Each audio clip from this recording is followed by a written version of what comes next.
Good morning, all of you. B Com part first, subject business administration, व्यवसाय प्रशासन, paper first, business law, व्यापारिक संनियम। आज अपन अध्ययन करेंगे गिरवी ग्राही के अधिकार। गिरवी ग्राही के निम्नलिखित अधिकार प्राप्त होते हैं। नंबर 1, माल पर ग्रहणाधिकार।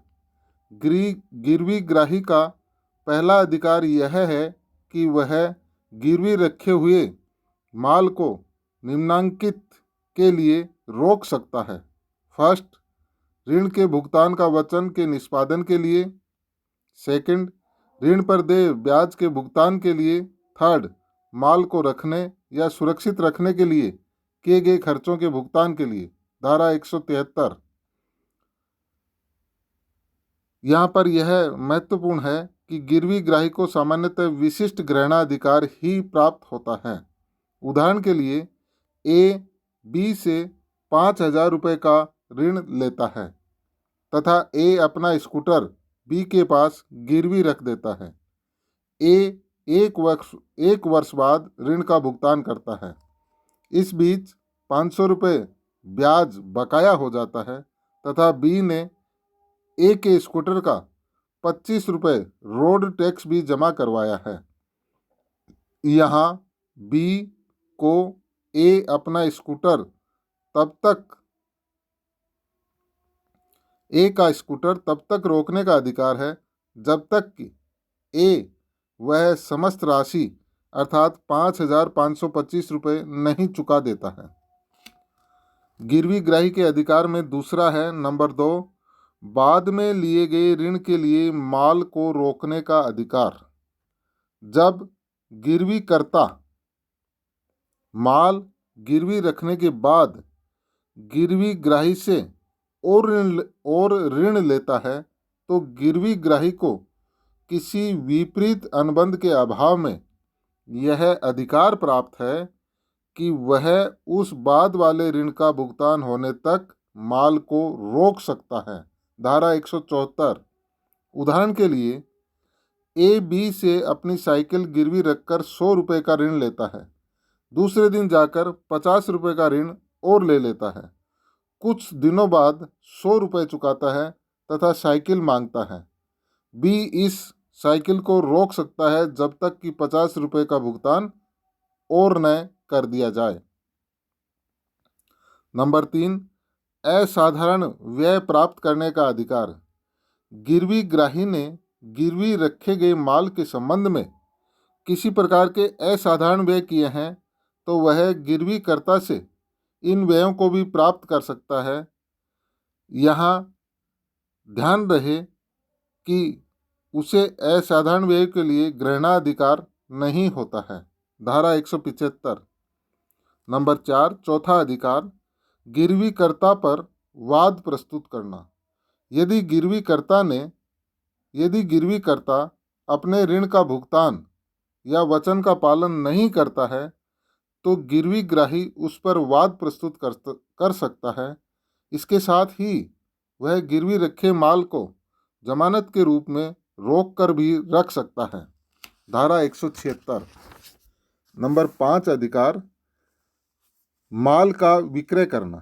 यदि गिरवी ग्राही गिरवी कर्ता पर वाद प्रस्तुत नहीं करना चाहता है तो गिरवी ग्राही गिरवी के माल का विक्रय भी कर सकता है, किंतु गिरवी ग्राही माल के विक्रय से पूर्व इस आशय की उचित सूचना गिरवी कर्ता को देने के लिए बाध्य है। किंतु गिरवी ग्राही किसी भी दशा में माल बेचने के लिए बाध्य नहीं होता है। यहाँ यह महत्वपूर्ण बात है कि गिरवी ग्राही द्वारा गिरवी कर्ता पर वाद प्रस्तुत करने से उसके माल बेचने के अधिकार में कोई बाधा नहीं आती है। ये दोनों ही पृथक पृथक अधिकार है किंतु एक साथ भी प्रयुक्त किए जा सकते हैं। नंबर 6, शेष राशि प्राप्त करने का अधिकार। यदि माल बेचने से भी गिरवी ग्राही की संपूर्ण ऋण राशि का भुगतान नहीं हो पाता है तो गिरवी ग्राही शेष देय राशि को गिरवीकर्ता से वसूल कर सकता है। नंबर 7, वास्तविक स्वामी के विरुद्ध अधिकार। यदि गिरवीकर्ता माल का वास्तविक स्वामी नहीं है तथा वह व्यर्थहीन अनुबंध के अंतर्गत प्राप्त माल को गिरवी रख देता है तथा गिरवी रखने के समय तक पीड़ित पक्षकार का अनुबंध का खंडन नहीं करता है, तो गिरवी ग्राही को माल के वास्तविक स्वामी के विरुद्ध अच्छा अधिकार प्राप्त होगा। परंतु यहाँ यह ध्यान देने योग्य बात है कि गिरवी ग्राही को अच्छा अधिकार तभी प्राप्त होगा जबकि उसने माल पूर्ण सद्भावना से गिरवी रखा हो तथा उसे गिरवीकर्ता के दोष मुक्त स्वामित्व का ज्ञान न हो। नंबर 8, निक्षेपी से माल का संपूर्ण मूल्य वसूल करने का अधिकार। कभी कभी माल का स्वामी अपने माल को किसी निक्षेप ग्रहीता को सौंप देता है और उसका स्वतत्व का प्रमाण पत्र प्राप्त कर लेता है, जैसे उदाहरण के रूप में रेलवे की रसीद। ऐसे में यदि माल का स्वामी चाहे तो उन सतत्व के प्रलेखों को गिरवी रखकर ऋण प्राप्त कर सकता है। ऋण प्राप्त करने के बाद यदि निक्षेप ग्रहीता उस माल को खो देता है या नष्ट कर देता है तो गिरवी ग्राही को उस माल का संपूर्ण मूल्य प्राप्त करने का अधिकार होता है, न कि केवल गिरवी ग्राही द्वारा दिए गए ऋण की राशि को ही। उदाहरण के रूप में राम अपना 60,000 रुपये का माल मुंबई से दिल्ली के लिए भेजने के लिए रेलवे को सौंपकर स्वयं के नाम से रेलवे रसीद प्राप्त कर लेता है। तत्पश्चात वह रेलवे रसीद का पृष्ठांकन करके माल गिरवी रखकर एक बैंक से 20,000 रुपये का ऋण ले लेता है। इसके बाद माल मार्ग में ही खो जाता है। बैंक माल के खोने पर रेलवे पर 60,000 रुपये वसूल करने का वाद प्रस्तुत कर देता है, किंतु रेलवे केवल 20,000 रुपये ही बैंक को देना चाहती है।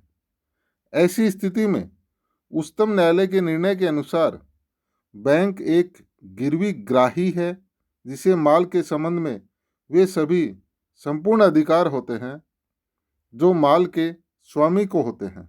अतः वह माल का संपूर्ण मूल्य अर्थात 60,000 रुपये वसूल करने का अधिकारी है। तो ये 8 पॉइंट हुए जिसमें अपन यहाँ पर अध्ययन किए हैं गिरवी ग्राही के अधिकार। अब अगला इसमें होगा गिरवी ग्राही के कर्तव्य। गिरवी ग्राही के कुछ महत्वपूर्ण कर्तव्य होते हैं, उनका पॉइंट वाइज अपन यहाँ पे अध्ययन करेंगे। नंबर 1, उचित देखरेख। गिरवी ग्राही को गिरवी रखे गए माल की उचित देखरेख करनी चाहिए। उचित देखरेख से आशय यह है कि उतनी देखरेख अवश्य करनी चाहिए जितनी कि एक सामान्य बुद्धि का व्यक्ति समान मूल्य, गुण तथा मात्रा वाली अपनी निजी वस्तु की करता है। नंबर 2, निजी उपयोग में नहीं लेना। गिरवी ग्राही को गिरवी रखी गई वस्तु को अपने निजी उपयोग में नहीं लेना चाहिए। नंबर 3, वस्तु को अपने लिए नहीं खरीदना। गिरवी ग्राही व्यक्ति का यह भी कर्तव्य है कि यदि गिरवीकर्ता ऋण का भुगतान नहीं करता है तो उसे गिरवी रखी हुई वस्तुओं को स्वयं को नहीं खरीदना चाहिए, उसे बाजार में ही बेचकर उसका उचित मूल्य वसूल करना चाहिए। नंबर 4, अतिरिक्त राशि को लौटाना। यदि गिरवी ग्राही को अपने ऋण के भुगतान के लिए गिरवी रखी हुई वस्तु को बेचना पड़ता है तो प्राप्त राशि में से अपने ऋण को अपलिखित करने के बाद शेष राशि को गिरवीकर्ता को लौटा देनी चाहिए। नंबर 5, माल वापस करना। गिरवी ग्राही का एक कर्तव्य यह भी है कि जब उसे उसका बकाया ऋण, ब्याज तथा आवश्यक खर्चे मिल जाए तब उसे समस्त माल गिरवीकर्ता को लौटा देना चाहिए। नंबर 6, अपने माल में नहीं मिलाना। गिरवी ग्राही को गिरवी रखे गए माल को अपने निजी माल में नहीं मिलाना चाहिए जब तक कि गिरवीकर्ता ने अपनी सहमति नहीं दे दी हो। नंबर 7, शर्तों के अनुसार कार्य करना। गिरवी ग्राही को गिरवी के अनुबंध के अनुरूप ही कार्य करना चाहिए तथा गिरवी की शर्तों के विरुद्ध कार्य नहीं करना चाहिए। नंबर 8, असाधारण व्ययों के लिए वस्तु को न रोकना। गिरवी ग्राही का एक वैधानिक कर्तव्य यह है कि उसे गिरवी के माल के संबंध में हुए असाधारण व्ययों के लिए माल को नहीं रोकना चाहिए। नंबर 9, वृद्धि या लाभ को वापस करना। यदि गिरवी रखे हुए माल में वृद्धि हो जाती है तो किसी विपरीत अनुबंध के अभाव में उस माल में हुई वृद्धि या लाभ लौटाने का कर्तव्य गिरवी ग्राही का होता है।